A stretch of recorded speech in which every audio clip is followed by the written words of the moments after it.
السلام علیکم ورحمۃ اللہ وبرکاتہ۔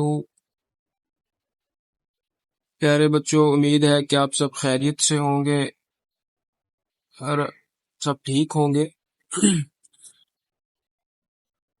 اپنا چھٹیوں کا کام دل لگا کر رہے ہوں گے۔ پیارے بچوں، آج کا ہمارا جو کام ہے اس کے کرنے کا طریقہ کیا ہے وہ آپ کے ساتھ شیئر کیا جائے گا۔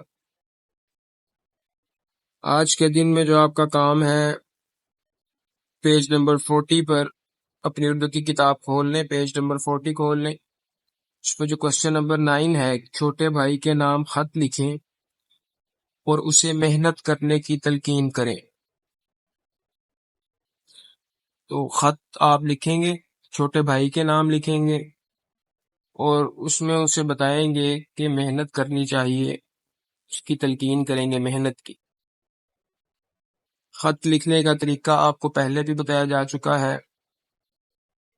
مزید اگر آپ کے ذہن میں کسی قسم کی کوئی اس حوالے سے مشکل ہے کہ خط کا پیٹرن کیا ہے، اس کا طریقہ کیا ہے لکھنے کا، تو آپ پیج نمبر 39 پہ آ جائیں گے۔ پیج نمبر 39 کھولیں گے تو آپ کو یہاں خط کا نمونہ نظر آ جائے گا۔ یہاں پر آپ کو ایک خط نمونے کے طور پر دیا گیا ہے، یعنی کہ ایز اے سیمپل آپ کو ایک خط دیا گیا ہے تاکہ اس کو دیکھ کر آپ اپنا خط لکھنے کا جو طریقہ ہے اس کو سمجھ سکیں۔ طریقہ بالکل یہی ہے جو یہاں پہ دیا گیا ہے، لیکن اس میں تھوڑی سی تبدیلی کریں گے۔ سب سے پہلے اتحاد کالونی لاہور، اس کی جگہ آپ امتحانی مرکز لکھیں گے۔ ٹھیک ہے، آپ اپنا ایڈریس نہیں لکھیں گے بلکہ امتحانی مرکز لکھیں گے۔ پھر نیچے تاریخ ویسے ہی لکھیں گے، باقی سارا خط نیچے ویسے ہی آئے گا۔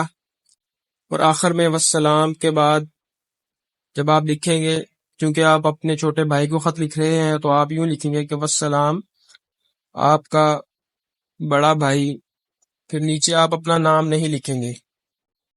ٹھیک ہے، اس کی بجائے آپ الف بے جیم لکھیں گے۔ تو یہ خط لکھنے کا طریقہ ہے۔ اس میں جو 2 تبدیلیاں ہوئی ہیں وہ آپ کو بتا دی گئی ہیں، تو دھیان سے اس ویڈیو کو دیکھ کے اپنا آپ کام لکھیں گے اور خوبصورت لکھائی میں لکھیں گے، کسی قسم کی کوئی کٹنگ نہیں کریں گے۔